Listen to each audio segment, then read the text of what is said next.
Howdy do. Good morning. Welcome to March 22nd, 2022. I'm Eric Hartman. And I'm Jessica Hockett. And today, here on the Team Reality Podcast, we have two of our favorite people from the depths, from the belly, from the bowels of NYC, where it is super duper crazy. We have Daniela Jampel and Natalya Murakhver. And let's just introduce yourselves a little bit to the audience, because maybe everybody's not as familiar with you two as we are. You want to go first, Daniela? Sure. Thank you, Eric. Thanks for having us on. My name's Daniela. I live in New York City, and I started to get to know Eric last year as I was advocating to first reopen New York City schools when they closed in November, and then to keep them open and to actually open them, because we had this situation that was crazy last year where schools would be closing every 3 days or 4 days. I remember that. Yeah, it was nuts. So I mean, like, years of my life lost to this. And now this year, most recently, I have been mostly with Natalya, who deserves way more credit than I do for this, talking about child masking. That's how I met all of you guys. Cool. Natalya, what about you? Give us a little bit of background. So I think the first exposure I had to this whole scene was when I asked my PA at our elementary school on the Upper West Side if there was any movement happening to make sure that schools wouldn't actually close. This was back in September of 2020. And the community organizer there was like, well, there's this little group called Keep NYC Schools Open on Facebook. And I think there's a petition. So I was like, send it to me. And she didn't send it right away, and texted her, send it to me, send it to me, send it to me. And she finally sent it to me. And that's when I first saw the petition that Daniela started, which was very good. And Nice. An op-ed in the Daily News that Mia Grinberg had written when they had used the photograph of her daughter on the school bus for the petition, and I think for the article as well. And I joined the group, and then went to the very first rally, because it was like there was nowhere else I could be. Like, it was like magnetic. There was nothing else could be happening that day that was more important than being there. And that's kind of where it all began. Yeah, and I think I really want to echo, like, it was very isolating last year, being a person in New York City who wanted New York City schools to open, and then who wanted them to reopen, and then who wanted them to actually open and not keep shutting down every 3 days. So meeting people like Natalya and Mia, who lives in my neighborhood, and a few other like-minded parents was really a lifesaver. And especially joining with them on Twitter, and then meeting people from all over the country who are trying to do the same things and who are being equally marginalized in their own communities was really, really, I don't know if I could have gotten through this without that. Yeah, I can really relate to that, like being in a deep blue area, wanting just schools to open, kids not to be on screen school, kids to be unmasked, all of those things. And then being made to feel like what I wanted was to kill somebody's grandma, right? Like, that was so isolating. And so when you found people, and I did find people via Twitter and even in my own community at that time, but when you find other, and it was a lot of moms, I have to say, there were some dads, but it was a lot of moms that were out there at the forefront of this. Yep. You just felt like this instant connection with them, like whatever your differences politically, whatever, your stages or walks of life, this issue of getting kids back to normal was, it kept people apart, but it also brought people together. So it's so awesome that you guys found one another. Yeah, I feel so fortunate, because I know that I think Natalya can attest to this too. There are some moms in other places who never found that community, and it was much harder for them. Yeah. And something else that one of the Keep NYC Schools Open Facebook group members did was start a DM chat on Twitter where a bunch of us opted in, and we've been there now for a year and a half. And that really helped to contextualize what was going on, because now you had like some of the smartest people ever who really knew New York City politics and all of the different movements that were happening, and also like what was going on with the teachers unions, because I don't think I'll speak for myself. I didn't know anything about the teachers union and had no ill feelings about them at all, and didn't realize that they were players in this at all until, at some point late last year, but or in 2020 rather. But that DM chat became like a lifeline.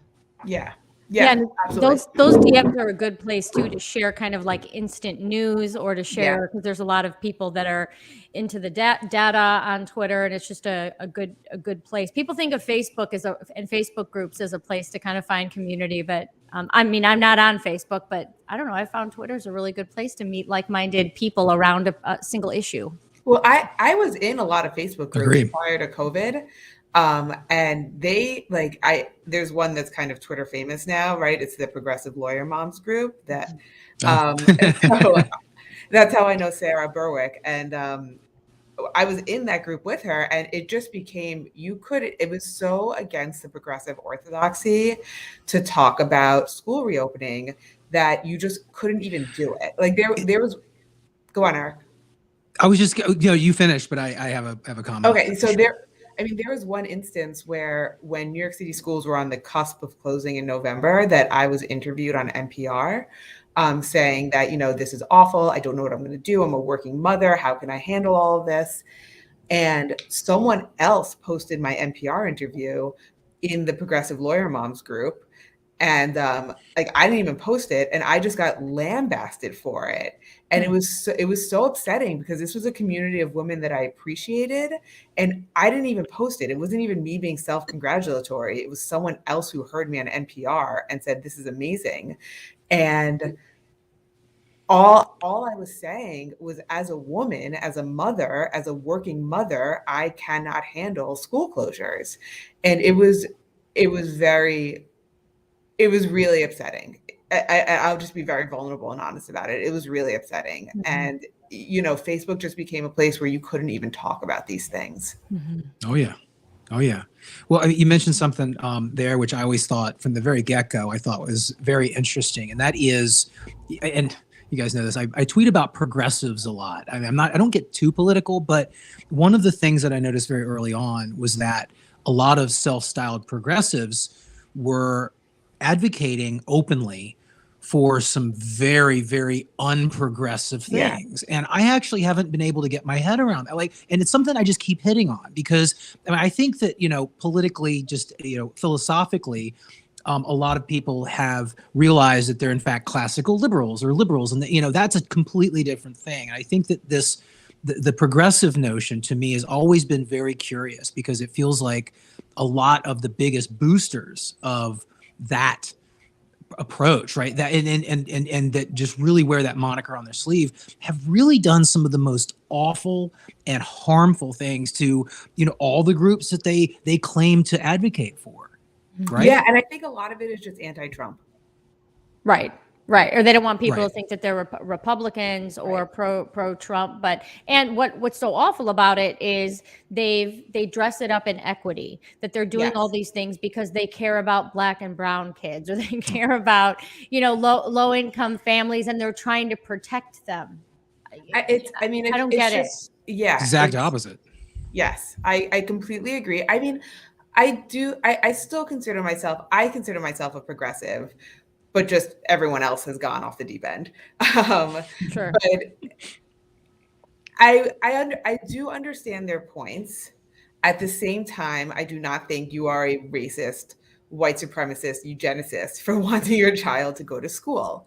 And I think that argument has become was so pervasive last year, and it was just in such absolute bad faith. And it scared a lot of people off. Yeah. Like, I saw it. I know I had a protest on May 1st to fully reopen schools. Natalya was there. She can tell you about it too. Fully reopen schools, like have a plan for next year because it just seemed so tenuous at the time. And last year though, 2021, right? May 1st, 2021. I was gonna say if it was 2020, man, you were. Oh no, yeah, no, I was not that. I mean, May 2020, I was still like wiping down my groceries probably.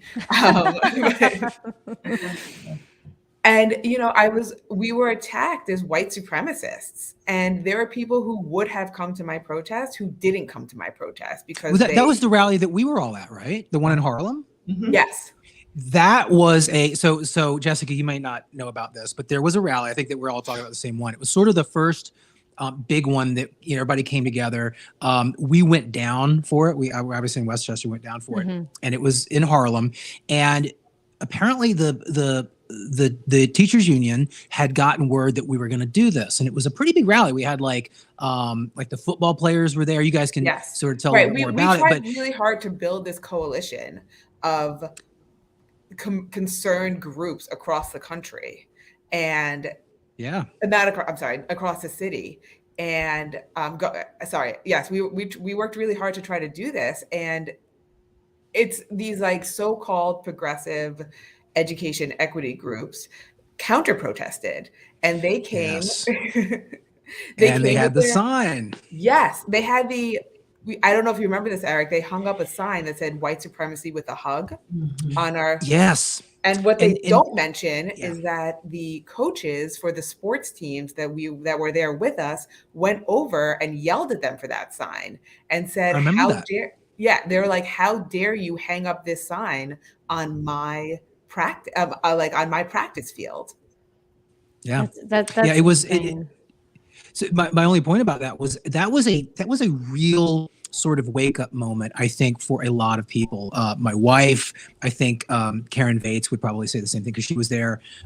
Andrew Yang was there, actually showed up. But for a lot of progressive, liberal, default Democrat moms and dads, and actually it's mostly moms, but to come there and for you guys to see a sign, right, essentially accusing you of being a white supremacist. I mean, it was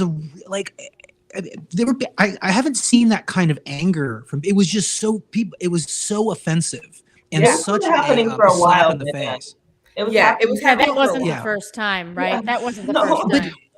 But that was a real splash of water. I mean, you know what I mean? Like it's something else to see it online, and it happens to other people. Sure. And it was weird because it was like, are they talking about us?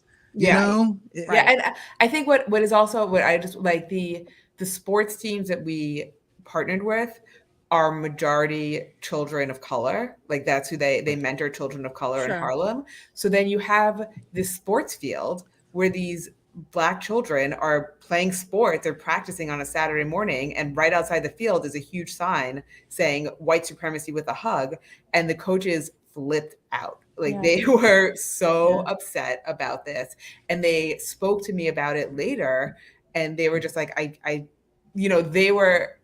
they were horrified by the counter protesters. Right. But that story is not the story that gets told. Right. Absolutely. If you read the Rebecca Bodenheimer piece, I don't know if she wrote it for Politico. I can't remember which publication, but she wrote it a few months ago about what they went through in Oakland. And I believe she has biracial children and, same accusations thrown at her. And she's progressive as well. And, I think we've had quite an awakening. Natalya, would you consider yourself progressive politically, or before all this, what did you identify on the Democrat? Went to NYU undergrad and grad. Sure. Spent most of my life hanging out in the Village. Definitely, would have put myself somewhere in that bucket. But also very issue oriented. I mean, I'm a Bloomberg Democrat. Like I voted for Bloomberg. I was fine with the 3 terms. I wanted that type of a nanny mayor, somebody who really would go be the adult in the room and take charge of public health and not let these companies, run amok with, soda sizes and all sorts of stuff that, that ultimately are externalized costs. So I've always been able to vote for candidates who aligned with my issues versus along the party line. But of course, very anti-Trump, and voted for Biden, thought that we'd have a better outcome, and was very, very disappointed. And I think that the playbook that the teachers unions and the other I call them special interests have used throughout this pandemic has been very similar to something that I've been focused on for much of my, past, I guess, decade is on the chemical industry and the tobacco industry and how they disseminate doubt and create fake academic journals and hire doctors to, spew all sorts of questions about, well, it's the dose that makes the poison. It's not really the chemical. It's not really, the Syngenta compound that they're spraying on corn and soy. GMOs are fine as long as we haven't seen the negative outcomes. They kind of destroy the precautionary principle, which is what much of Europe uses. And again, the World Health Organization was pretty restrained when it came to mitigations because they do espouse the precautionary principle where you look to make sure that something is safe before unleashing it onto the public. That makes sense. And here we were everything was upside down, and it was just special interests run amok, and then enough doubt being put into the mainstream media so that nobody really knew which way was up and which way was down, and it's still happening.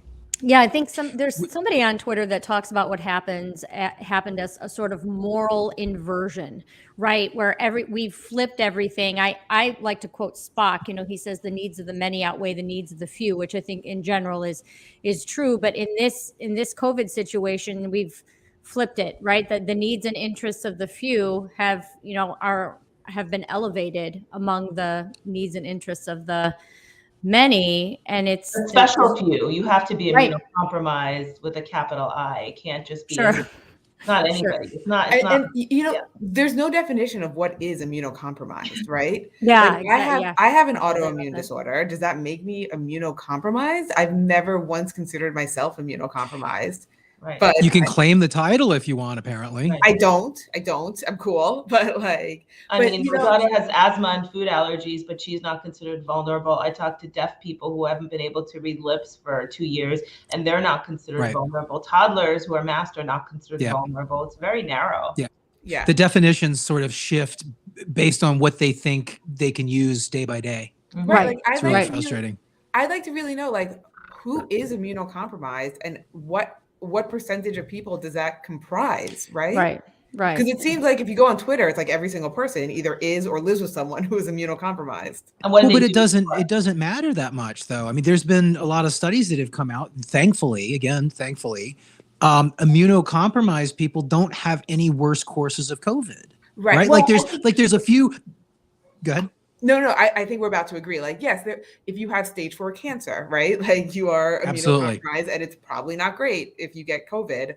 But if you have, I had a Hashimoto's disease. It's a thyroid autoimmune disorder. I've never considered myself, immunocompromised. And I just want to know how we're defining that and how many people fall in these categories. Well, and the bigger question is, why does the existence of immunocompromised people have anything to do with me? Why does that require, unless it's somebody in my household and then we have to make decisions together, but the existence of an immunocompromised it's the bank shot person next door that doesn't have anything to do with my rights, my right to due process, my right to life, liberty, and the pursuit of happiness. Do you know what I'm saying? I would also ask, so then you have a person who, let's say, is immune, at a higher risk of a very bad outcome from COVID.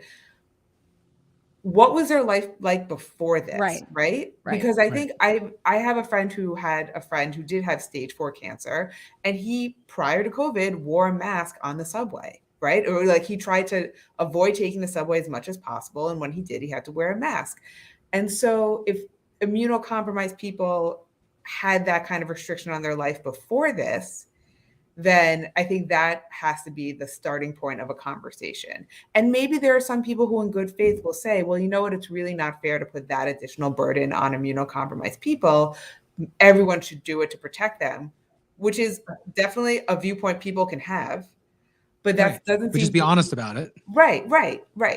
But that doesn't seem to be Right, they're not honest about it. They're Well, not. That's not the argument they're kind of like advancing. demanding nut-free schools and allergy-free schools. You can't demand an allergy-free school because, to be honest, it's not just the top 8 or top 13 allergens. There are people who are allergic to many more things. So you would literally have to put everybody in a bubble. And it's not. I worked with a woman who was really, really allergic to celery. Yeah, that's actually one of right. And it was like all of a sudden, somebody brings in crudité for a meeting, and we have to rush her out of the door. Celery, huh? My office mate, when I worked at a conference company, had a banana allergy. I mean, I couldn't even throw a banana peel out in the cubicle. I mean, everybody has something. That's right. The thing. Yeah. Right. And we try and accommodate, right? Like, nobody wants to be that dude that, opens the pack of peanuts when you're not supposed to. And interestingly, whenever I posted anything about food allergies, the food allergy parents are the first ones to come to my, rescue when I get attacked. Yeah. Look, it's funny because you'd think the food allergy parents would be extra cautious and would ask for more accommodation, but that actually food allergy parents often fight for their kids to be mainstreamed and not to be put in a bubble. They want their kids to be, and they're like, we accept risks. Our kids carry EpiPens. We train them. They know how to read labels. They ask questions, and then they get paras, in certain situations, and then we let them out into the world. Like my daughter has been eating in a lunchroom, and I've always wanted her to be at the mainstream table, not at the peanut allergy table, by the way, with other kids since she was 2. And thankfully, other kids are able to understand, we don't smear peanut butter on somebody's face or whatever. Even at 2, they knew this. And you have to accept a certain level of risk and understand that you're going to do the best you can, and accidents may still happen. Right. Well, I mean, we've always accepted personal responsibility for your own health, right? But that was out the window in 2020. No, where everybody is responsible for everybody else's health, which is just it's unsustainable, and it creates other health crises, right? Including mental health crises. I would add. I think for the first 3 or 4 months, when we really did not know what was going on, and in New York City, it was really scary. I think that made a lot of sirens. It was really scary. That made a certain amount of sense. But then once you got to about this time last year, when vaccine access no excuse. I'm sorry? No excuse. There was no excuse. I remember it was April 4th or April 5th that anybody could go get a vaccine, right? That was when they opened it to everybody, because my 18-year-old brother went. And not the infants, Daniela, not the infants. The infants are not protected, even though they're protected by virtue of being infants. They're still not enough. They can be super spreaders. Well, we moved from children. We need to isolate children because they can be vectors and they can infect their grandparents or whatever, who they weren't even seeing, because magical asymptomatic vectors. Right. Yes. Exactly. And then we moved to, now children can get very sick themselves, so we need to protect children from other children. And then it went to, what about the toddlers? Yeah. Well, interestingly, just to add to that, when I first learned that my older daughter had food allergies, it was she was probably a year old. And then, I started researching, figuring out what could have gone wrong. How could this have happened? And so part of the journey led me to, learning about the microbiome. And she was born via C-section and had a week of 2 different broad spectrum antibiotics at birth out of an abundance of caution. So that potentially destroyed her microbiome and created, some anxiety disorders, eczema, food allergies. I mean, you can't prove causality, but there's a strong correlation between those things, very strong. And so at the time, I had found 2 microbiologists who are at NYU. They're both at Rutgers now. Martin Blazer, who wrote a book about I forget what's the name of this book, but it's about overuse of antibiotics. And then Maria Bella. What'd you say? I said it's a problem. It is. It's a huge problem. So he was on the president's microbiome council. He's extremely respected. And his wife, Maria Bello, who had also been researching about C-sections and the correlation to autoimmune issues, especially food allergies and other issues.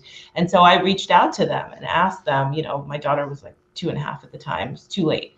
And I said, what do we do now? What can you suggest? And Dr. Bello responded at length and said, well, we're doing these clinical research trials on using like vaginal swabbing after a C-section baby is born, to swab the inside of their nose and their mouth and their ears, and to kind of replicate the mother's vaginal microbiome for the baby and see if that would help. But of course, your daughter is too old for that.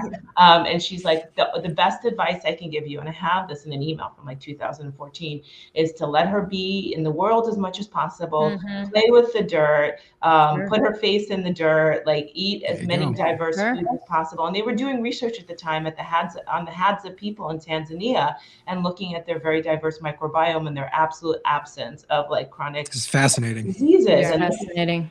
So, I mean, but here's the problem. Neither of these researchers, nor any microbiologist that I spoke with, and I helped work on a film that's coming out now at the Copenhagen Film Festival called like something Invisible Extinction. It's been changed from what the original title was, but none of these microbiologists spoke out during this entire time and are still advocating for better, stronger masks, more isolation, more testing. So we've had a vacuum. Like these people who knew better long ago have been completely quiet and silent, and we haven't had that, advocacy from them at all, and they're still quiet even now. Right. Martin Blazer's still talking about using a better mask on your kid. Well, you raise a good point, because like let's pretend masks really stop viruses. Okay, I don't think the evidence is there, but let's pretend it did. Why would that be a good thing? Right? Like, do we really, to your point, like, do we really know what we're playing with when we say we need to protect, or when we imply we need to protect people, especially children, from getting pathogens, right? Like we just don't understand how the body is trained. I mean, we understand some things, right? We do. We call it the old friends hypothesis, and like we do. And Ed Young, who should know better at the Atlantic, who's written books about this and used to be the best evangelist for the microbiome, is writing about isolation and treating everybody like they're immunocompromised. He has 500,000 followers on Twitter. This is disgusting. I mean, it's unreal. I don't understand what these people's agenda is. There's no way that he had a lobotomy. Well, and we've seen this from a lot of experts, right? Like remember the still face experiment? Yeah. Right. Yeah. It really shocking, experiment where the mother, refuses to react to the baby, and the baby notices right away, becomes very distressed. It just totally spirals downhill. And that guy almost immediately came out and amended his work to say that masks were A-okay and they're super safe. And it is so weird. And this is one of these things I can't figure out. I guess peer pressure is the best I can come up with. It's also political, because they didn't want their research to be politicized by quote unquote anti-maskers, right? And I understand, but like they didn't want, and that's why they immediately changed it. Like I saw the same thing. I actually looked at the dates because I was interested. In late January 20th, I posted on my I should know better, but I posted on my Facebook page a clip from the EU's CDC, the ECDC, saying that, we don't recommend masking children under 6. And the level of engagement was off the charts. And it was people who are, I'm a lawyer, so I know a lot of lawyers. A lot of my Facebook friends are lawyers. And it was people who are lawyers, so they are highly educated, or, they went to school for a very long time. And they're fighting with me about this. And they're saying, but what are the developmental harms? What is going on? Like, tell me what developmental harms there are. And I was like, look, it's not my rule. It's the European Union's rule. You want to fight? Go fight with them, right? Like, I'm just telling you what they say. And then someone actually said something very interesting. She said, you're trying to be kind of like, you're being disingenuous, because you're posting this and saying, that you're posting this and saying, it's not my rule. What do you like, but that anti-maskers are using this for their arguments. And like, you're just like ignoring that fact. I don't know if I'm like, that's purely political, though. Yeah. That's literally just to stick it to these people that you think that you don't agree with. Yes. And I was like, I was being a little disingenuous, right? Like I was posting it to kind of show people that not everywhere was masking little children.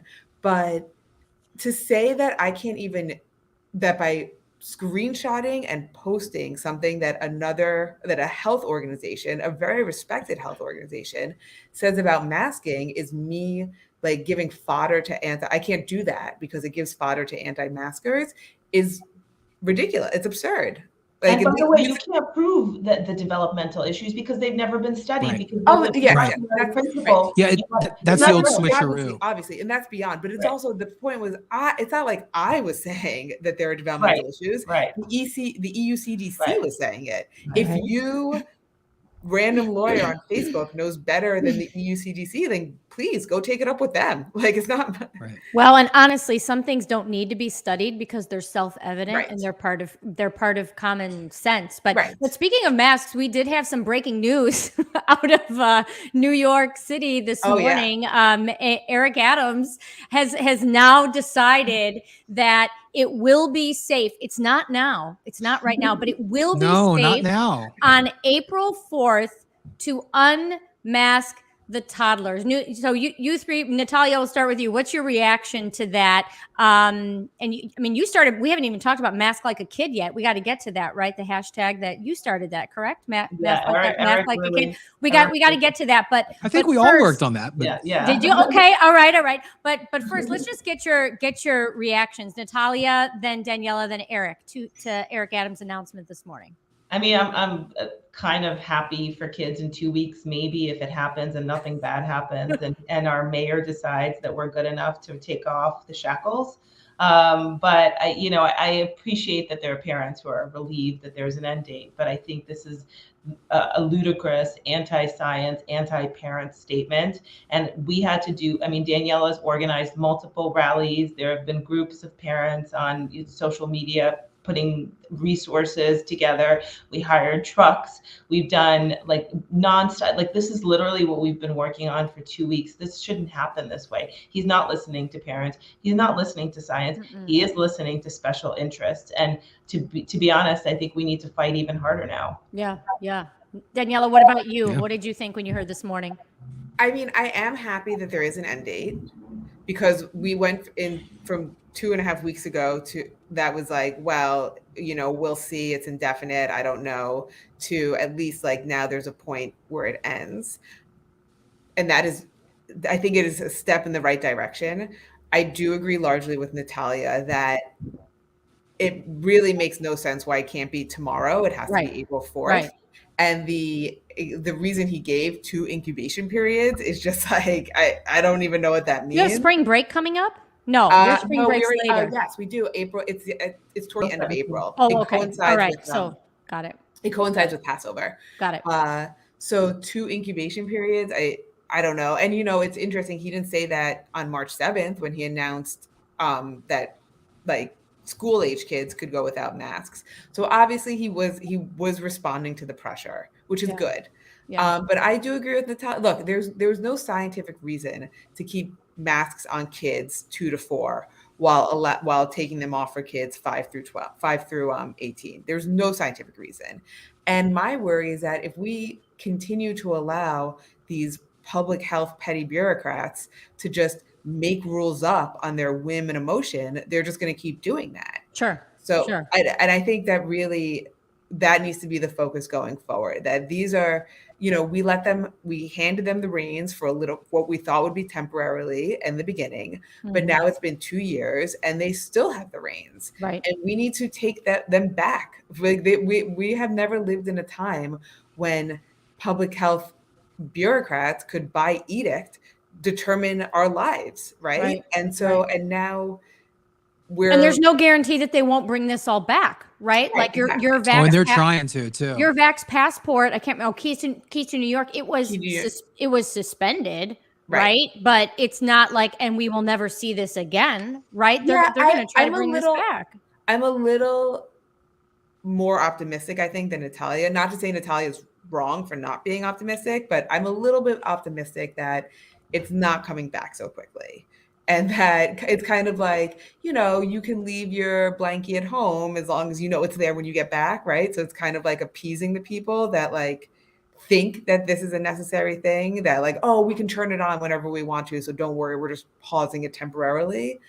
I'm not so sure it's coming back so quickly, but I do think that there's always a risk. And I think that unless we start demanding that these rules are laws, not mandates, Yes. right? Like they have to go through the Yes. legislative process, Right, like every right. other law. Yes. Right. That's the And key. that it needs to be undergirded by science and not the science, right? Like actual science, then they will come and go at their whims. Right. Right. Eric, what was Yeah. your reaction this morning when you heard the decree? You know, I mean, it was sort of announced early this morning, right? And we knew that we were going to have this podcast on New York City, so it was kind of timely. I caught it about half of the way in, I think, and I was really kind of shocked when the new commissioner, what's his name, Ashwin Vasan, very, very proudly declared that it was tough to mask his child when his child was an infant. But now that his child is 2, you know, he's finally, you know, learned how to keep that thing on. And so, like, you know, that's where a lot of these people are coming from. This, you know, mask is a hair shirt, right? They don't honestly, it doesn't seem like they actually care about the data. It's more about this, you know, this pretending to do something. It's this virtue theater. But you know, New York City has just been a nightmare because I'm slightly north. It's been bad where I am, but you know, you always look down. So sorry, but you look down to New York City and you think, wow, at least it's not as bad as those poor people. And you know, from the very beginning, because I lived in the city not that long ago, and as soon as the pandemic hit and the lockdowns hit, it bothered me greatly. Thinking about how people were surviving, especially with kids, small apartments, they closed the playgrounds, and it's just been this never-ending, you know, cycle of authoritarian anti-science restrictions. You know, from the get-go, you can't go outside, you can't go to the park, and when you do, you got to have these passes. And I'm sure Daniela can speak to this from a legal standpoint, but the point that you just made about, you know, public health law, right? These things are not voted on. This is not this is not proper constitutional rules and regulations. They're not looking at the science. There's no checks. This is, you know, executive fiat on, you know, the city level and the state level, you know, embracing this concept of public health to ram down these things without a vote, and without, you know, representative democracy actually, going through these things, which these are, you know, back to almost like what we were talking about just prior to this. This is the default here for society is no masks. The default is no vax passports. The default is openness. And from the beginning of the pandemic, there has been a severe flopping, a 180 shift of where the onus is, where the proof has to come from. Right. And it's like, how is it that the proof has to be that masks do cause long-term harm in order for them not to be used? That's doesn't compute. That's not right. That is exactly backwards from the way it should be. And New York City is really just the flashpoint for that kind of politicized approach to this, which has been extremely harmful, and I'm very worried about the long-term effects. Well, and passing a law requires that kind of evidence, right? And so why would you try to pass requires a law? Debate. Why would you try to pass a law, Eric, when you can just declare that there's an emergency, right? The most used word and inaccurately used word in the past couple of years, when you can just say there's an emergency, so I have to declare this order. Right. And so they have the effect of law. They have the weight of law, as our governor likes to say. And it's wrong. And meanwhile, our legislators I don't know how your legislators are in New York, but Illinois, they're just like, you know, they're just kind of happy to let the governor do their job. It's embarrassing. Daniela, what were you going to say? Please fix this, Daniela. Yeah, Daniela, this is on you. I'm trying, guys. I'm really trying over here. I just wanted to make a comment about what Eric said about how the default should be no masks and somehow the onus is on us to prove harm. I was asked at our last protest, well, what harms are there for children, small children, to masking? And, you know, I felt bad because I kind of flipped out at the reporter who's just doing her job. You know, she probably doesn't care either way. But why should that be? Why do I have to prove that my 4-year-old is harmed by masks? That's right. And what you're saying is true. Like what you're saying on one level is very correct. The default is no masks. You should have to prove to me why masks are necessary, which you have not done. But on another level, we didn't make adults prove harm for masking before they were allowed to unmask, right? Like, Eric, did anyone ever ask you, well, Eric, why do you think you should be able to not wear a mask? What harms are you experiencing? No one asked you that. No one had to prove harm to elementary school students or high school students for masking. They were just allowed to take off their masks at a certain point. So to stand there and ask me, well, what harm is your 4-year-old facing from continued masking is just so, I mean, why? Who cares? They're resilient. They're not complaining. They're doing what you ask. And there's a vacuum of actual public health experts, and that's Sure. what. Oh yes, absolutely. Look, I'm totally on the same page with all of you about this. Yeah. There's very little evidence that masking 4-year-olds does. No, anything. That's not what I'm saying. I'm saying that the public health experts are not speaking the truth, and are not speaking out. They're leaving parents to have to do this for them, and that's really not. I mean, that's not really our job. I mean, our job is to advocate, but their job is to present evidence and first do no harm, and that's not what's happened. Now you're saying prove to me that it's harmful. Right. Can I just share? I wanted to share with you guys because in New York City, the toddler mask mandate, what our officials say when they declare it, is that the hospitalizations for kids under 5 are much higher than the hospitalizations for kids 5 through 18, which when I first heard it, I was like, that doesn't sound right? Like, how is that possible? So I actually looked into this. I looked at the New York State hospitalization data, and I started playing around with it. And this is also due to another doctor on Twitter that I found who's also talking about this, and he's private. He's like, I don't really care. I'm not from New York City. I don't really care about child masking. It just seems weird to me that they're saying this. Here's how you figure it out. And I just want to share with you some charts that I made. I have them on Twitter. How do I do that? Are they under your username? Yes, they're pulled up right now. Okay. So on your screen. All right. So go to at the bottom of this screen, go to the plus share. Okay. And if you click that, you can choose Chrome tab. And then you should see the title of the Chrome tab that you want to share. And then it'll come up. Ooh, I don't see that. I see share. There's a screen. Yeah, do share screen. Got it. Got it. There's like a pause. Yeah. I left out a word, screen. That's okay. Yeah, share the screen. Real quick, while she's doing that, so Natalya, just real quick on the overall trajectory of New York City, I think has been a little strange, right? Because you guys everybody was closed at the end of spring 2020. The summer in the city was a nightmare for the people that had to stay in the city. But then, just super quick, in fall 2020, New York City was hybrid. Oh, for school? Yeah, Schools reopened at the end of September. I think they were like on a 2-week delay or something. And then they really depended on how many kids opted to be in person. So some schools with greater populations and not enough space, because they also had to observe social distancing. 3 feet, remember this? Oh, no, it was 8 feet.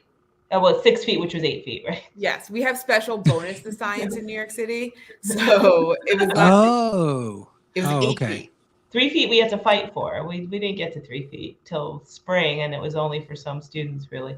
But what happened was, so some kids got to go 2 days, 1 week, 3 days the following week. Others were like in cohorts of 3, where I think they went 1 day a week, 2 days a week, 1 day a week. And the other days were hybrid, but the teachers weren't even allowed to live stream from classrooms. So I'm trying to remember what they did. So on your remote days, the union bargained for only having to provide approximately, it varied by grade, but approximately 100 minutes a day of live. There we go. They negotiated. Yes. Yeah. Oh my God. And it's just so, it was so infuriating because people would say, you know, it's not teachers' unions, it's COVID, right? Like your kids aren't in school because of COVID. COVID does not require teachers to only provide 100 minutes a day of live instruction, right? Like It's the response. It's not the virus, it's the response. Right. So that was infuriating, especially because children who were remote in other places either had like fully live streamed classes or whatever else they had. And what was also really infuriating is many of our antagonists would say we should be putting our resources into making remote better. Nope. And honestly, the one thing that could have made remote better would be to have live stream classes, right? That's like the one thing that could have really made remote more satisfying for children, easier for parents, get more instruction out there, is to have fully live stream classes. And the charters did that. Yes, charters, but the Right. teachers' unions block that. Yeah. And then we can't pay attention to what the charters did, by the way. What? What'd you say? We can't pay attention to the successes of the charter schools. That's well, different. but to be fair, you know, teachers are not trained to teach, and they didn't go. Who went into teaching? Raise your hand if you're a teacher, and you're a kindergarten teacher, and you went into teaching so that you can teach your kids via computer. Right. I mean, it's really not the job that you were hired for, right? Absolutely. So either school's safe or it's not, and it was, and all we had to do was open the doors. And the unions used this situation to their advantage, including the Union of Unions, Chicago Teachers Union. I mean, it's an abomination. It's an abomination. Right. And I would argue that success was not a success because, to be honest, having these kids attached to screens for 6 hours a day, sitting still, looking at, I mean, I'm sorry, but that's another thing we knew that we abandoned, right? We knew that more screen time is not good for kids, but all of a sudden it became okay, right? Yes. Well, I think that, I mean, so much of that is just misogyny. I like, you know, the fact that the AAP, the American Academy of Pediatrics, used to say no screens for children under 2 was basically just like, you're a lazy mother. Right? Sure. Don't give your children a screen. And then all of a sudden, when it became like, quote unquote, a public health imperative for children to stay home, they were like, oh, now you're not a lazy mother, right? So you can give your children screens. So no weighing of the benefits and risks. I mean, it was like all of it went out the door. Right. Yeah. Well, and in fact, on the misogyny front, Danielle and Natalya, it became like, you're a bad mother and you just want to go to yoga and, you know, have a wine lunch with your friends if you want kids to go back in school. All those yoga studios that were open in New York City. Right. Like, oh, you just miss your old, you know, New York City mom life, right? I mean, so it's like, no matter what, it was, I feel like it was turned on. Well, moms. And also, I mean, sorry, Eric. You know, it's hard to shame me. So at some point I was just like, and so what? Right? Like, if I am a mom who just wants to wear my yoga clothes and drink wine, even the children of those moms deserve an education, right? Like, so what? Like, why are you using what you think are my moral failings to deny my child an education? Sure. And is that really the line that progressives want to use? That like only the virtuous mothers get to have their children educated? Yeah, no. Apparently. Apparently, so they're that's what they're trying to say. I mean, my only point about super quick. My only point about Success Academy, and again, I would agree that, you know, being able to successfully do virtual all screen school is not a good thing, but you know, they at least did have the flexibility because they didn't have the unions, right? They could, and we did a lot of this stuff. We barreled down a lot of these paths of trying to be helpful, trying to fix things, which kind of didn't really work. But at least they were able to, you know, ferret out that place or that solution and figure out for the rest of us that it sucked. Well, they said, I mean, what I heard was that they never really wanted to open in person because they knew that they were co-located in DOE buildings and they'd be constantly shutting down because of scientific 2-case rules and things. Right. I remember hearing that as well. Yep. So. Yep. And I don't like the 2-case rule was another union bargained atrocity. Yeah. That like, it was really, really, really ridiculous. Well, it doesn't make sense when you think about flu, which is much, you know, more, although, you know, flu is not, you know, fatal on a widespread basis for kids, right? But I mean, it's generally now recognized as, you know, we're now finally saying out loud that, flu is riskier for kids. But, you know, if you even just Google around, which I spent some time doing last year, like, what did it used to take for a school to close for flu or norovirus, right? Or any other kind of pathogen along those lines. I mean, I would say it used to take like 15 to 20% of actually sick out of the building kids to trigger a maybe few day pretty bad closure. outbreak.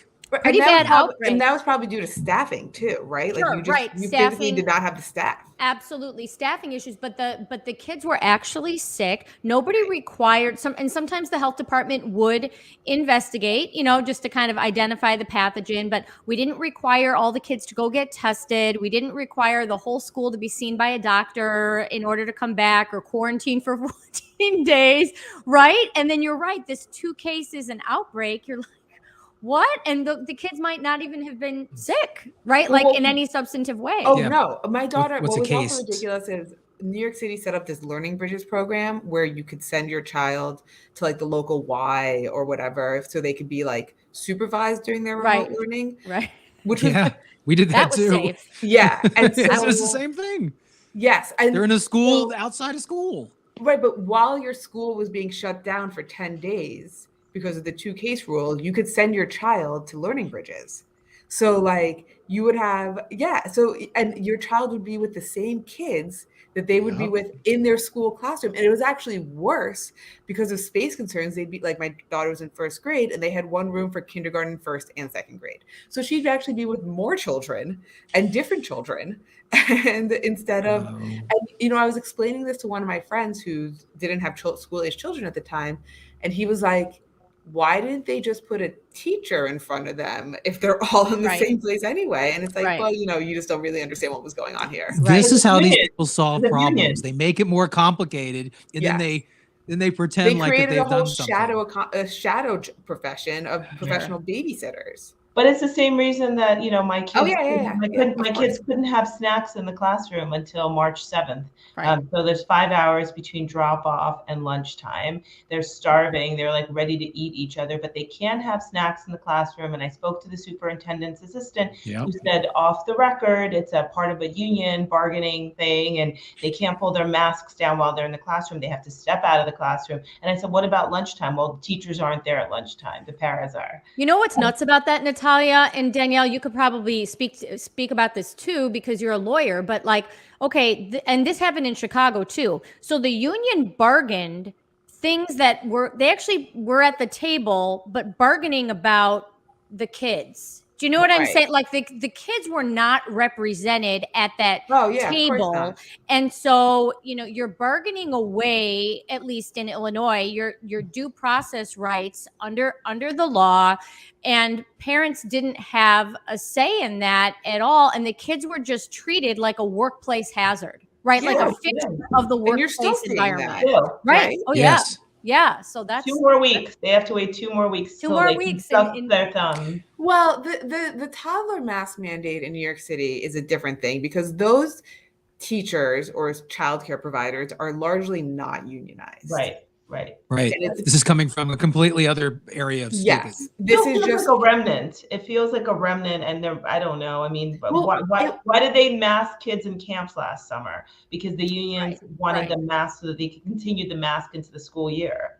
Right. I just say like the teachers who teach my child in her like city funded pre-K are not unionized. Right. So I don't know why. There is a federal Head Start mandate too. I can't really give the update on that, but that was a mask and vaccine for the teachers at least, right? And maybe for the kids too.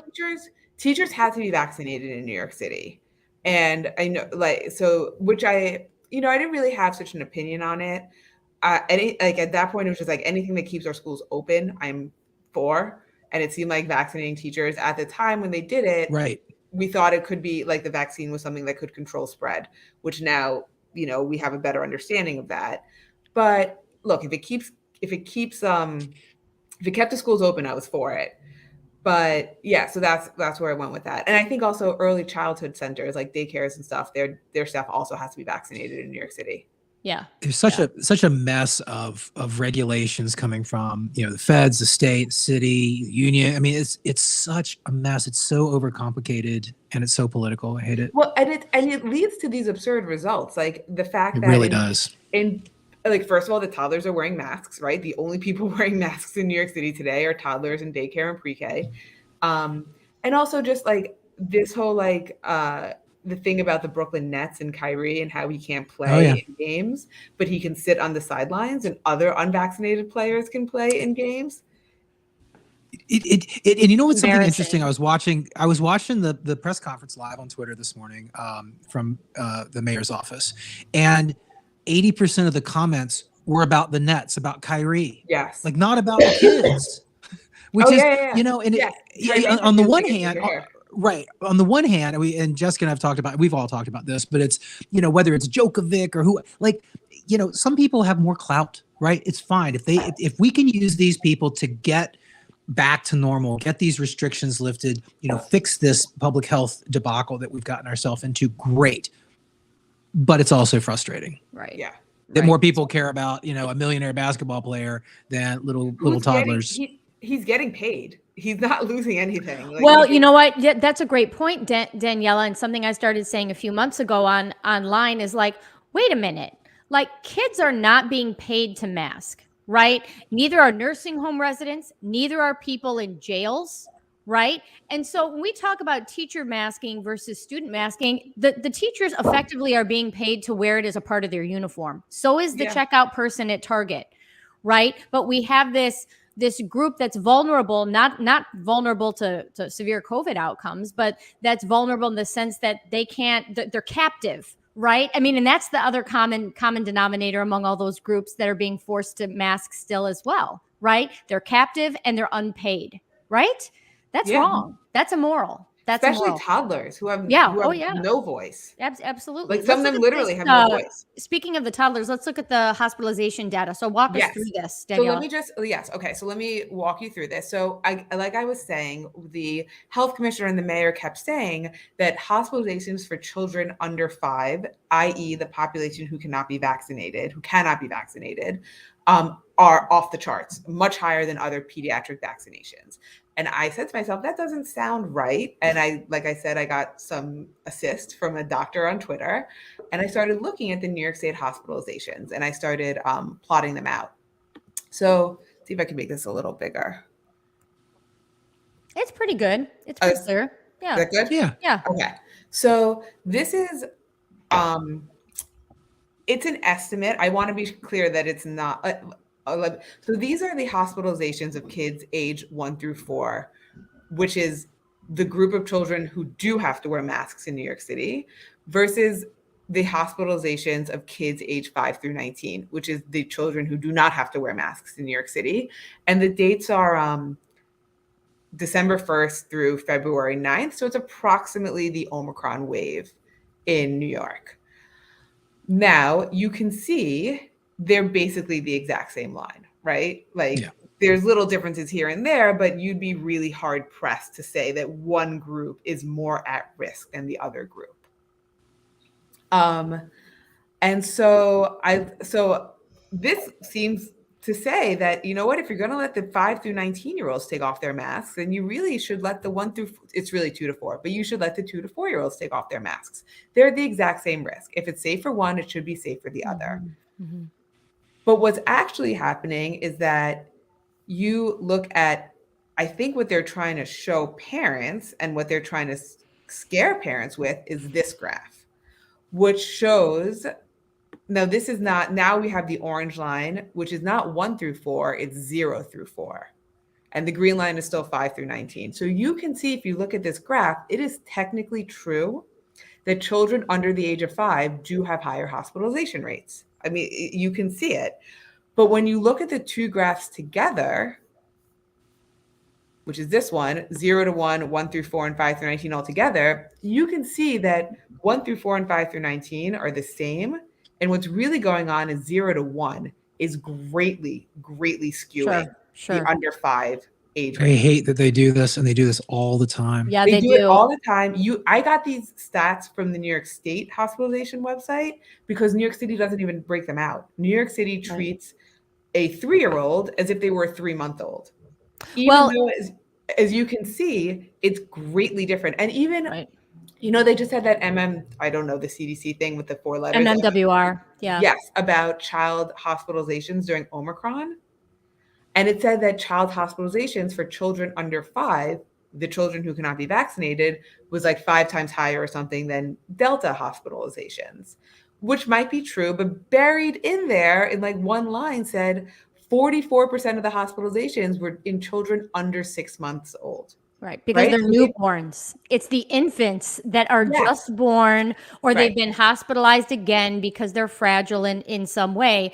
I also think it's worth noting that inpatient census, these are not kids that are hospitalized for COVID. There's no distinction. It's kids who are in the hospital for whatever reason, and at some point, either when they were admitted or at some point during their stay, they've tested positive for SARS-CoV-2. We don't know if they have symptoms. We don't know if they're actually being treated. We don't know if they're just being held there, because their other maladies have been remedied, and they're staying there until they clear another COVID test. Do you see what I'm saying? So, but you're absolutely right with taking the age 0 out, because we see this with mortality. To a little bit of a tangent, but 55% of deaths every year among kids are age 0.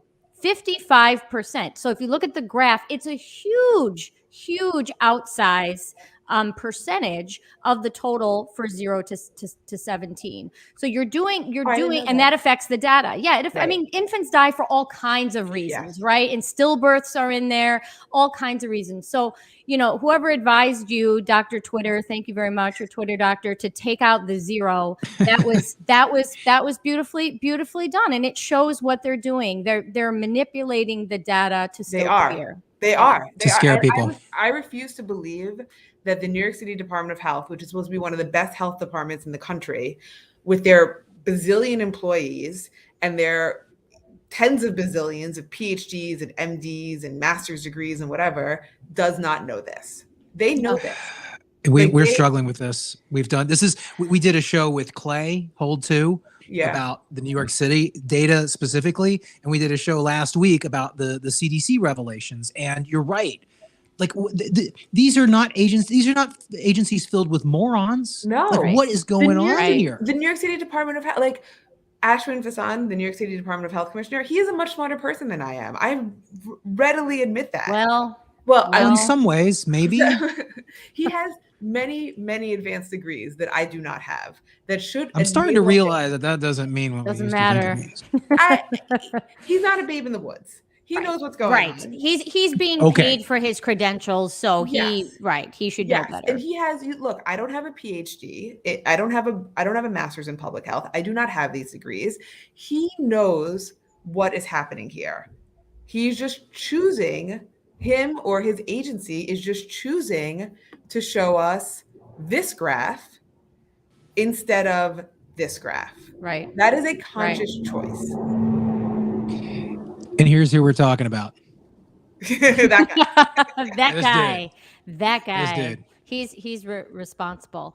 I want to go back to something I mentioned earlier, which is mask like a kid, which I think of as a hashtag, but I don't know, Eric, you were involved in it. Natalya, I always thought of it as your brainchild, but regardless of whose idea it was, Natalya, maybe you can give us like just some background about what it is, how it started, what it evolved into, the successes, the misses. Mask like a kid. Yeah. What is it? Mask like a kid was originally just like a phrase, like a turn of phrase that my friend and partner in the lawsuit that we filed against New York City to reopen schools last year, who's also a lawyer, Brenda Flockhart-Shanks, came up with. She was talking about the hypocrisy of seeing adults go about their lives, like pull down masks, do whatever to make themselves comfortable. And she was like, nobody masks like a kid. And I was like, that's so true. Like, that makes good sense. Let's do a campaign called Mask Like a Kid, where we showcase the hypocrisy of adults and the fact that they have agency, whereas kids really don't. especially once they're checked in at the door at school. The younger they are, the less agency they have, the more they want to please adults and listen to adults. So we talked about what that campaign would look like, registered a domain, and then I started talking to Eric because he's a great advertising and marketing mastermind, and together we kind of developed. Thank you. You were really great. I mean, he wrote the creative brief and helped. I'm not the most organized person in the world. I have a lot of ideas, but I really find that anything that we've done that's been successful here has been because of the teamwork and the very collaborative nature of everybody just wants to do what they're doing, and it's not for money, it's for public good. So we're kind of filling a void. So Eric and I and a couple of others just started working on this. Some other moms that came and went as they were able to, and we took whatever we could, and when they left, that was okay too, because everybody's busy, and launched this campaign with a pledge that I believe Eric actually wrote. I mean, we talked about it, but I think Eric, you wrote the pledge, right? I think we did it as a team effort. Yeah, and basically called, was it November 1st, March like a Kid Day, where we challenged people to wear a mask like kids do from drop off to pick up. And sometimes that's a really long day because they also have to wear masks on the subway and on MTA, and after school was fully masked. So some of these kids up to 12 hours, right?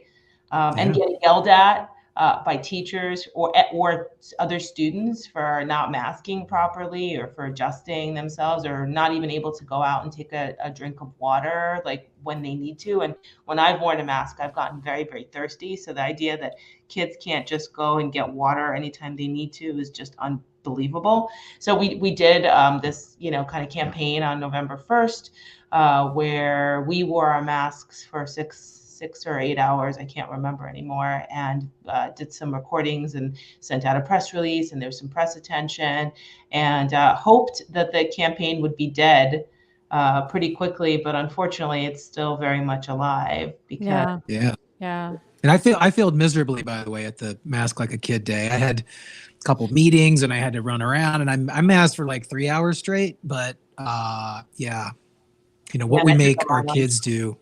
Well, but just super quick about like why Mask Like a Kid resonated, right? From the get-go, we have seen rank hypocrisy, right? From our elites, from our leaders, from our experts. Right. And, the Mask Like a Kid, hashtag and essentially the idea behind it, was really a powerful tool to sort of throw back in these jerks' faces, right? When they would make these decrees and make these statements that were obviously not based in science or evidence. And we could just say, hey, jerkball, why don't you try masking like a kid? I bet you can't. And, the more we talked about it, the more we did it, and the more we used the hashtag, who actually masks like a kid all day? I mean, maybe, some healthcare workers. But right? again, they're like paid. They're paid. They're paid. They're paid. They're paid. And they don't have gym outside, right? They don't have to run around outside and kick a ball and do all sorts of things. And they get breaks still. They can go take a break, have a coffee, go outside, take it off. Kids can't. Yeah. So it really hit on like a very specific pain point in truism throughout all this. And I think that's where the power was here. And then I just want to add, I just want to jump in. Yeah, go ahead. And share this. So for example, this gets to a lot of themes. I just shared. Yes, there we go. This photo was taken. So this photo was taken about the end of January 20th or so. So kind of, still Omicron time in New York City. And these people are 8 of our quote unquote progressive New York City legislators. And here they all are not wearing their masks in a restaurant. And they just blithely do these things. None of them have ever said that children shouldn't have to mask. None of them have ever spoken out for children or for schools. In fact, one of them, you can kind of see her, the back left. So a bunch of people have emailed her. Her name's Shahana Hanif. A bunch of people have emailed her because they live in her district saying, when are these toddler masks coming off? And her response is, as an immunocompromised person, I fight for those who are disabled. And, just And here they are enjoying brunch. And it's just such a slap in the face. They're so sophisticated, though. You have to remember that these people are more sophisticated. Yeah, right. They're right. You know, they're vaccinated. It's just, you know, here they are enjoying brunch with their friends. How did our kids eat brunch? I mean, how do our kids still eat lunch? Like the remnants of these policies still exist. They're all facing the wall. They can't face each other. They're 3 feet apart. They get yelled at if they're talking to each other. They can't eat lunch like a kid. Lunch like a kid. That's next. Yes, we've used it. You know, all we want is for our children to be able to do this, right? All we want is for our children to be able to sit around at a table next to their friends, hug them, talk to them. And for that, we're ignored. We're called wine moms. We're called angry white parents. And meanwhile, our progressive leaders just let them eat cake. But anyway, so we made a video, and we did a great we made a great video that Stephanie Edmonds made for us. We wanted to do seasons of masks. That was kind of my idea. I wanted to do the Rent song because the kids have lost so many seasons and so many things. But I tried to help on that one, and I might have been not helpful because I'm not Captain Broadway. I'm so sorry. No, it was great, but the song was great. But the problem was that Colbert did another January 6th version of it. Right. And Randy Ringel had already done a Trump, seasons of Trump. So the fear was that we would it would not be good. So then we came up with, Margaret Nichols came up with doing The Sun Will Come Out Tomorrow. The Mask Will Come Off Tomorrow. Stephanie Edmonds got everything together and a singer together. Yeah. We made the video, and that video, I think, was semi-viral. I mean, it's not a huge, not millions of views, but enough that it caught everyone's attention. I think people liked it. It was really resonated. I have a baby, and she's kind of like walking from her crib. She eats lunch. So either we can all eat lunch together. Yeah, no problem. Or I have to jump off. Yeah, no problem. Thank you. But thank you guys so much for doing this and for having me on. I really appreciate it. We'll have you on again. I'm sure the NYC saga isn't over, unfortunately. Well, now I have all this somehow found time because on April 4th, the masks will come off on April 4th. But it's an Natalya song. Will come off April 4th. After 2 incubation periods. Very sciencey. After 2 incubation periods. Anyway, thanks so much, guys. Thank you. Thank you. Bye, guys. Well, so just back to Mask Like a Kid, the song was very well received. I think it was a better song. And sometimes those things happen, right? Like just by chance, the Rent song kind of went off the table, and then somebody mentioned the song from Annie, which I think was probably better and easier because I just trying to coordinate all the different singers and it was very ambitious. Like I needed a bigger budget than I had. Yeah.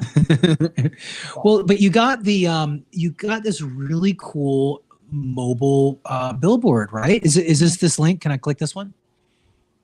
There's a video for the mobile. I think the first one is the truck. Yeah. The truck was great. It followed the mayor around. Oh yeah, that video. I can't even watch this video. I don't think I've ever watched. I tweeted it, but I didn't watch it all the way through. I seriously can't even watch it. It's so hard. Sorry, I was talking about the first video. Me too. I've gotten to the point where I can't. It's almost PTSD looking at little kids in masks. I know. Well, and we still see it around. We still see it around here. Where was I yesterday? And I'm just like this. Oh, it's at the library, and this mom came in with a mask on, and she's with her 3-year-old. And I was with my friend. We were doing some research actually, and I just said, what do you think it is? Do you think it's that this mom has told her kid you have to wear a mask until you can get vaccinated? Like that. That's the only thing that I can think of. Right. And so I guess it's like sunk cost fallacy. If you've already spent so much time and effort telling your kid this thing, then you have to keep it up until the end. Is that what it is? That's the most charitable explanation that I have. No, I think the problem is that I think that's sorry. It's not no, it's yes. And I think that people have lost faith in our public health agencies in our institutions. There's a Barry Weiss interview with Yuval Levin, who worked for the Bush administration, talking about how our failed institutions have really destabilized this country, and there's a crisis of faith. And I think that's the problem. It's like now New York City is still exceeding CDC guidance, and people are still double masking their tweens and their teens and their toddlers. Even though the CDC actually has given them permission. Like, there is no virtue in exceeding the CDC. But somehow that they've lost so much credibility that even the people who were arguing, oh, the teachers unions didn't write CDC guidance, they may have argued that, but I think internally they realized nobody's that dumb. They know that the CDC is compromised. And I think even, the most progressive of the progressive are now not sure that they have their backs. Yeah.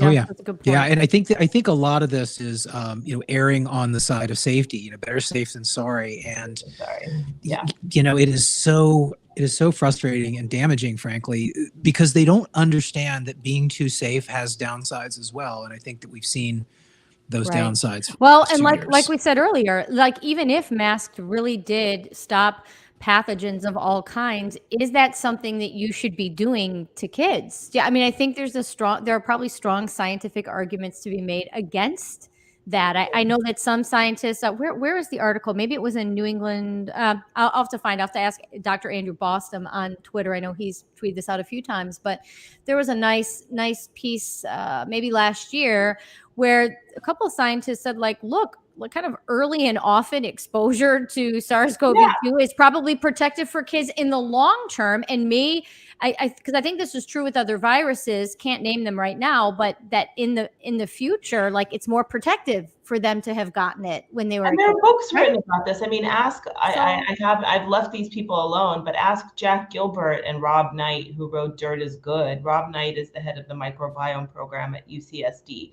and he used to be at University of Colorado at Boulder, and is like one of the most brilliant minds on the microbiome. There's no way that they think this is a good idea. Right. Why are we trying to keep kids from getting COVID? I mean, I post that online every once in a while. And now the guy who was swabbing, I got in touch with him after seeing his article that he was quoted in a Michael Pollan article in the New York Times like 10 years ago that said, there are like 10 trillion germs in the world and they should be your friends.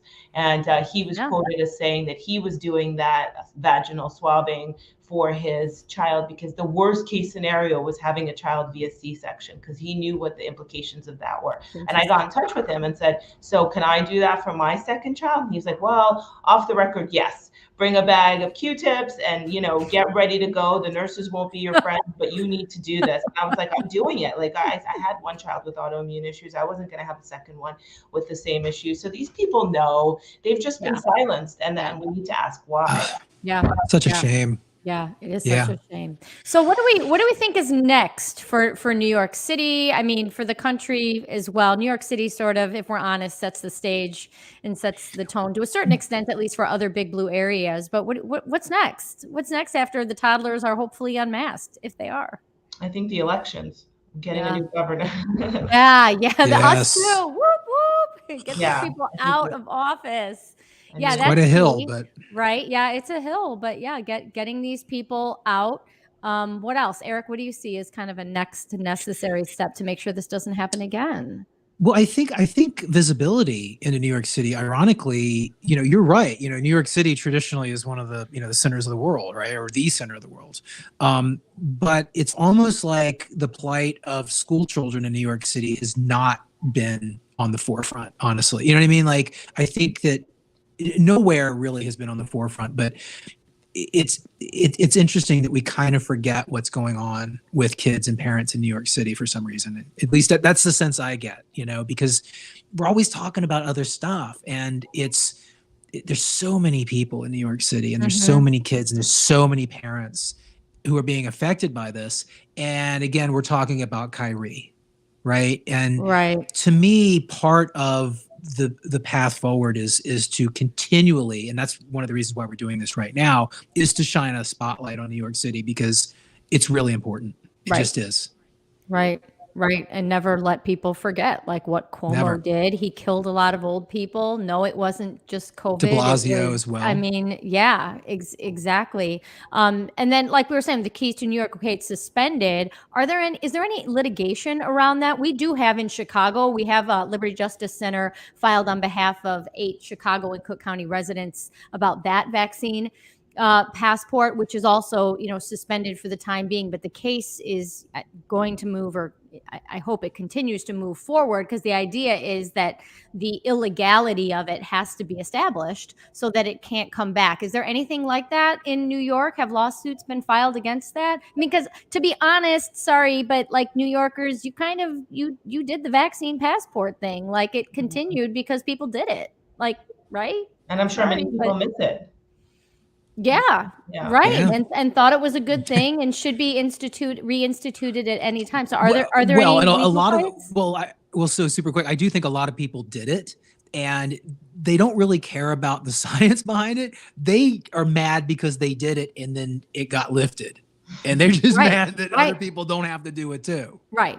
That's just human nature. But. Right. So I don't know. I haven't heard about any legal challenges, but it would seem that there has to be some kind of legislative action or, judiciary intervention for some of these things to be declared, immoral and unethical and never come back. I think there should be a class action lawsuit. Yeah, agreed. Agreed. Children that have been masked for all the time they've served for no reason whatsoever, and we need to prove that these experts knowingly put these muzzles on them for all this time without any justification, all politically motivated. I want a class action lawsuit. Yeah. Oh, and we're making a film. I mean, more people should make films. I know Jennifer Say is. Well. I think that ours will probably be more focused on inner city student athletes, because we've been working with About You here in New York. Because they have been so screwed in all this.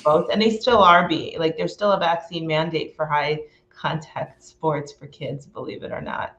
So put that together with the fact that there's quite a bit of justified hesitancy in the Black and Brown community to vaccinate their children, and you see how many kids are being left out of their futures. Yeah.